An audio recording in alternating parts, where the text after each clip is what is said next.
Hello guys. So, welcome back again to my YouTube channel. So yun guys, bago natin simulan yung tutorial, make sure nakasubscribe ka, click the notification bell para updated sa mga tutorial natin guys. Sabay guys, magandang umaga, magandang tanghali, magandang hapon, magandang gabi, kung anong oras mo ito napapanood itong video to. Meron pa guys na i-share po na about po sa flash drive, card reader, pati na rin po yung external hard drive. Kung meron po kayong pinasa po dyan guys na picture, video, music files na ayaw naman po yung gumana yung pinasa po nyo, ano ba gagawin kapag ganun po yung nangyari?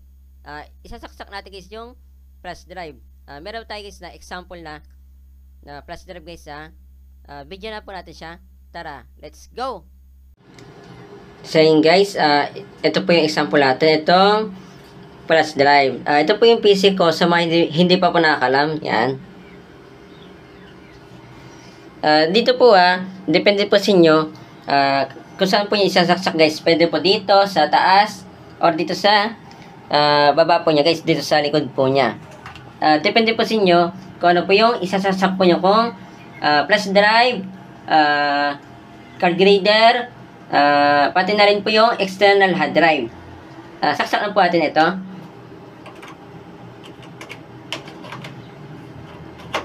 Kapag ganyan po, gumagana na po siya guys.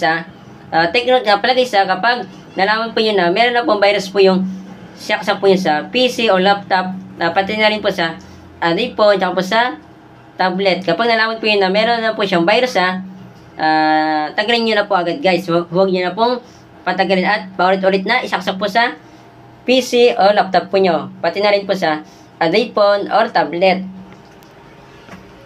Mag-screen record na po tayo dito guys, para maituro ko na po sa inyo kung ano yung gagawin po nyo kapag ayaw pong gumana po yung pinasa po yun na picture, video, music, files. Screen record na po natin siya dito sa PC ko. Tara, let's go! Okay, dito na po tayo sa PC ko. Naka-screen record na po siya. Tinanggal ko po yung flash drive ko po kasi nga po meron po tayong i-click po dito guys. Yan. Abangan po nyo guys, kapag sinaksak ko po yung flash drive ko po, i-click po natin yung guys. Kasi nga po kapag ayaw pong gumana po yung pinasa po natin na picture, music, video, files, depende po sa inyo kung ano po yung pinasa po nyo guys. Malaman po natin guys dito, bakit po ay pong gumana po yung pinasa po natin guys. Saksak ko muna siya guys.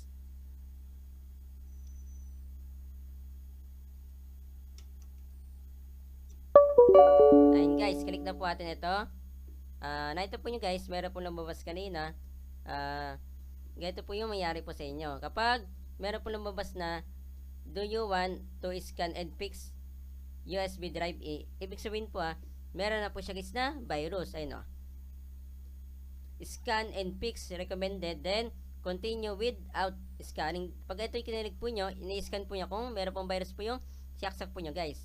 Dito pa lang, malawan po nyo guys, kaya lumabas po agad yung Microsoft Windows, yung lumabas po dito guys na nakabox po. Ibig sabihin po, yun po yung patunay guys na meron pong virus. Bihira lang po guys yung mga technician po guys na katulad ko po na nag-ayos po ng flash drive,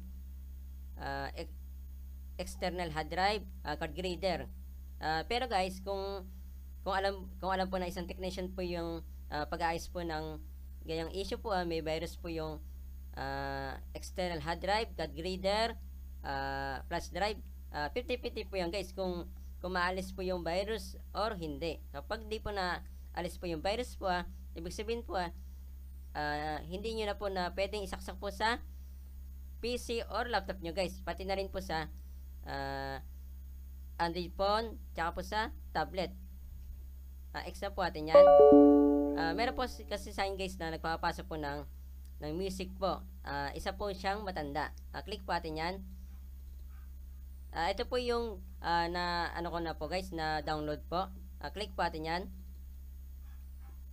Labis na nasaktan. Yan, nakita po nyo, working po guys yung mga music ko po dito sa PC ko. Click pa tayo na isa. Yan, nakita po nyo guys, patunay po na okay na okay po yung mga music ko po guys. Dito tayo sa USB drive E. Click po natin yan. Dito tayo sa this PC. Ito po yung flash drive po ng client ko po guys. Yan. Click natin yan. Nakita po nyo guys, ito po yung pinasa po ng ibang technician guys. Pakita ko muna sa inyo Sana ba yun? Hanapin natin guys. New folder, USB. Yan. Nakita po yun dito sa Play 5. Diba, nagana po sa kanya. Ibig sabihin po, unang pasa pa lang po, gumana po dun sa flash drive na ito guys. Pero ito pangalawa na ito, nag-download na po tayo. Wala po dyan. Dito ko nga pala siya guys nilagay sa labas. Tinaray ko na din po siya dito ilagay sa folder na ito. Ayaw pa rin po na gumana.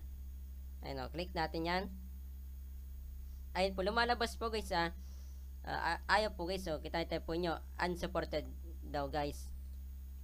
Ayun ayaw po niya. Then nilagay ko na po siya dito sa download. Ayaw pa rin po guys kanina po. Binura ko po siya, then nilabas ko po dito. Ayaw pa rin po. Ang gagawin po nyo dyan guys, kung wala naman po kayo guys na kakilala po na technician po, kasi yung mga meron na po may kaya po yan guys, yung mga computer technician, cellphone technician, bihira na po guys yung meron nga po nakakalam na ganyan guys. Kaya ang masabi ko po dyan guys, ang gagawin po nyo dyan ay itapon nyo na po guys. Kung wala naman po kayo guys na kakilala po na nagtatanggal po ng virus po ng flash drive, card reader, hard drive, yung external hard drive nga po guys. Yun lang guys, share ko po sa inyo paka-share po ito mismo video sa mga kakilala nyo guys na hindi na po alam gagawin, bakit po hindi gumana yung pinasa po nila guys na picture, video, music, pati na rin po yung files. Kahit na din po yung kakilala guys, basta meron po siyang external hard drive, flash drive, card reader guys, na ayaw pong gumana yung piyasa po nila. Kapag sinari nyo ito mismo video sa mga kakilala nyo guys kahit na hindi nyo kakilala dadami itong views, mas madami tayong natulong na tao. Yun ang po, God bless po, ingat po kayo.